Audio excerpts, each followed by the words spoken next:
Oh, hi. My name's Jeff, and working on cars is hard.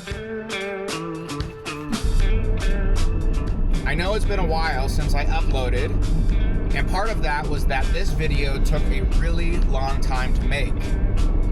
I was really struggling in the beginning to make a perfect tutorial, and I realized something. One, this isn't a tutorial. This is my journey getting ready for the track. And it's okay to show my mistakes. It's probably more entertaining. Now let's go to Mechanic Jeff for an explanation of the things that we need to do to get ready for the track. To get ready for the track, we're going to have to secure everything in our engine bay, the battery, check all of our tire pressures. We need to do a brake fluid flush as well as the clutch. While I'm here, I'm going to tighten down this battery strap. A loose battery is something that will get you disqualified from racing. This looks like a 10 millimeter, and I'm going to use one of my deep sockets. Yep, it's a 10 mil. I'm going to use a deep socket because of the stud that's going to poke up. Check them on tight. Just going to tighten this up.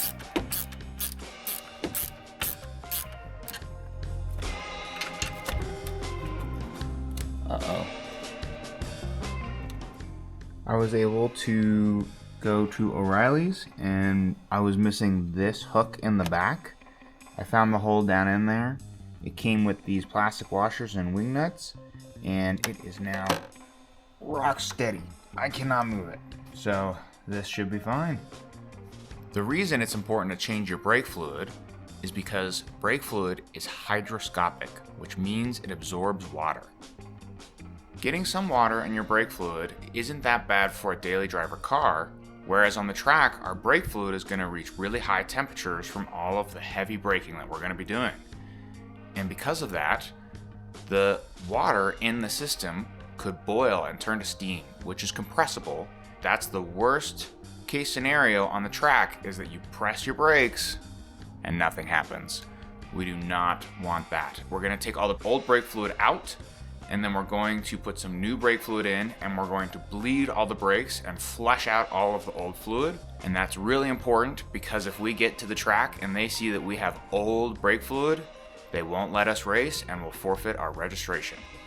Talking about brake fluid, there are different types, and the things to pay attention to are the dry boiling point. The wet boiling point is after it has absorbed water, and that's more important for daily driver cars and the longevity of the brake fluid. This is the highest dry boiling point that I could find, and we're going to use it for the clutch and for the brakes. For this, we're going to want a turkey baster. I got this from Walmart. We're going to use this to suck the old fluid out of the reservoir. I have an empty bottle of power steering fluid that I use. This is handy to capture all the fluid. I've got a lot of paper towels and gloves because I'm going to be moving the old fluid from the reservoirs into this bottle so that I don't have to flush as much bad fluid through the system. I can get it all out beforehand. This is the brake fluid reservoir, and this little guy over here is the clutch fluid reservoir. We'll start with the clutch because that is the easiest. I'm going to start by laying some paper towel in and around the area because I know I'm going to make a mess. I'm going to take off my clutch fluid reservoir cap. Now if you look down in there, looking in the clutch fluid reservoir, you can see that the fluid is dark. That is a clear indicator that it has absorbed water and it's time for a flush. So I'm going to take my turkey baster and I'm going to move the old fluid into my spare container.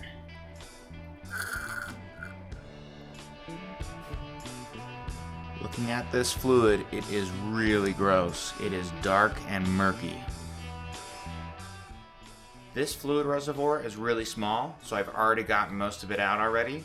Before I start bleeding the system, I need to use a funnel and fill up the reservoir with the new fluid, so that when I push the old fluid out, the new fluid gets sucked in, and I want to be very careful not to let this reservoir underflow.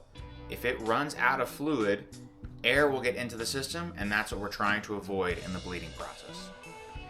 Here I have my line wrench.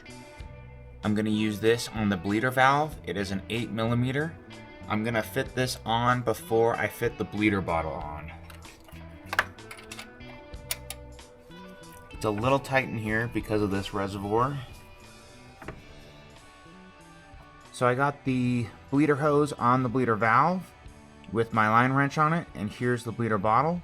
There's nothing in the bottle right now because it has a check valve on it. Anything that goes through this red nozzle isn't going to come back, so there's no chance that it sucks the air in the bottle into the system. Now I'm going to crack the bleeder valve loose.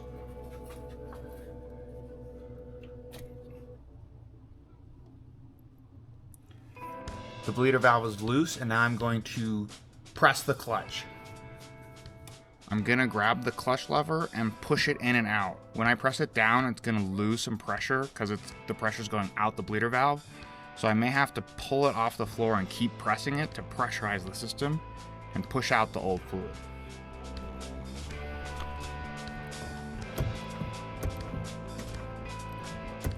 It's getting really soft, and once it gets really soft, I kind of know it's time to go check the reservoir. As I continue to bleed the clutch, the level in the reservoir has gone down, and so I'm going to refill it back up so that I have more new fluid filling the system as I pump out the old fluid.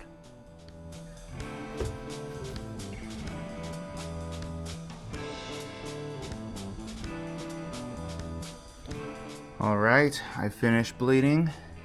It's looking a nice olive oil color. As you can see, it's at the max. So I'll close that up. Now I'm going to take off the bleeder hose and I'm going to tighten the bleeder valve down and pump the clutch until I feel it build pressure and return to normal.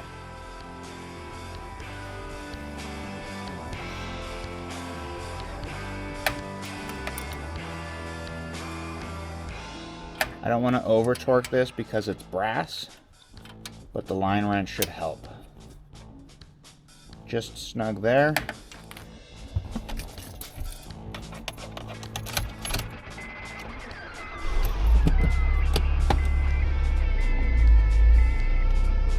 Whoa, the clutch feels so much tighter.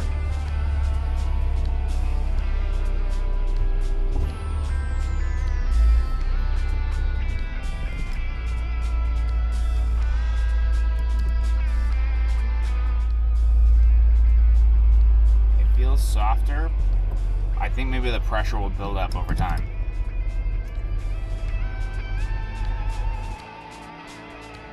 Future Jeff here. While bleeding the clutch before, I did not fully purge the system of air, and I noticed that while driving. So today I'm going to finish bleeding the clutch with the vacuum pump that I got. I removed the coolant reservoir that was sitting right here to get a better view. This is called the slave cylinder, and that is the bleeder valve.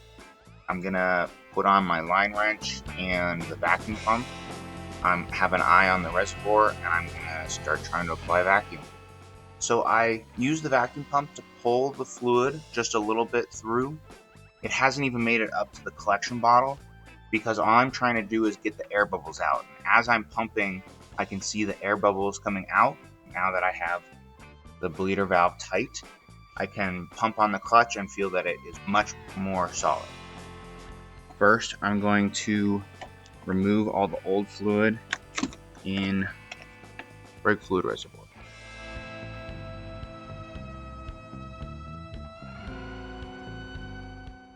All right, I have the car jacked up.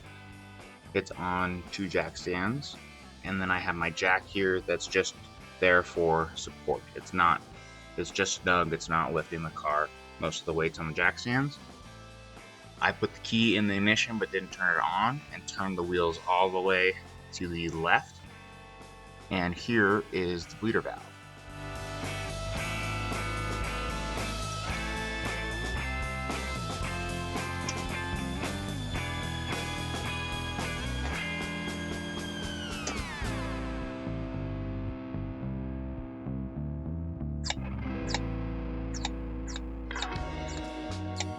I cleaned out the bottle. It had mostly dark fluid in it, and now I am trying to pull out the last bits of air and old fluid. I mostly saw clean fluid coming out, so I'm going to move on to the next. Here is the brake bleeder valve on the passenger side. I started with the brake caliper closest to the reservoir to flush that line first. Then I'm going to move to the brake that is the next closest to the reservoir, which would be the rear driver's side. This is what the back of the drum looks like. Here is the bleeder valve for it. It's going to be a bit more of a tight squeeze to get to this one. Feels good.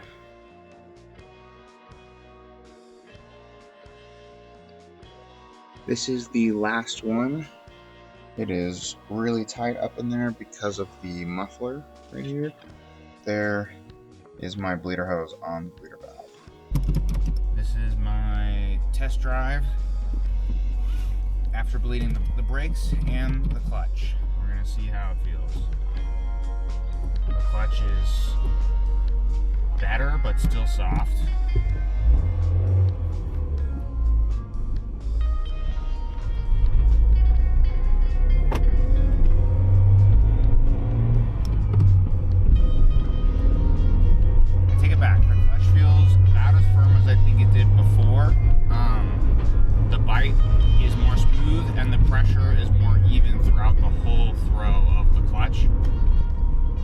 Feel a little spongy.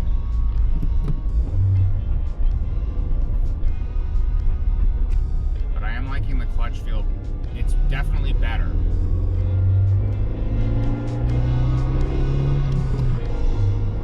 While I was working on this video, I ended up bleeding the clutch 3 times. And I only recorded 2 of the times. And that's an interesting part about working on cars. Is that it can be a challenge. It can be full of unexpected challenges. And that is where most of the reward comes from, is encountering something unexpected and finding your way around it. This has been Mechanic Jeff, teaching you how to work on your car.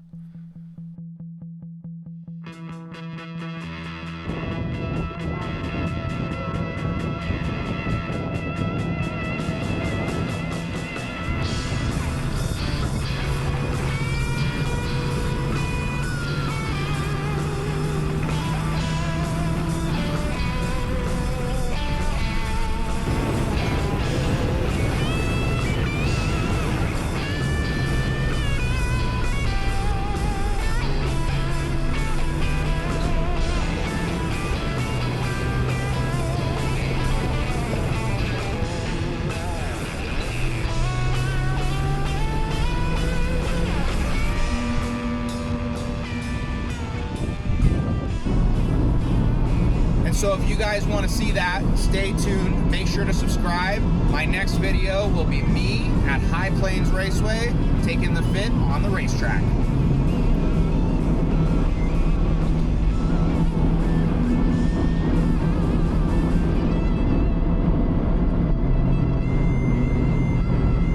Thanks for watching.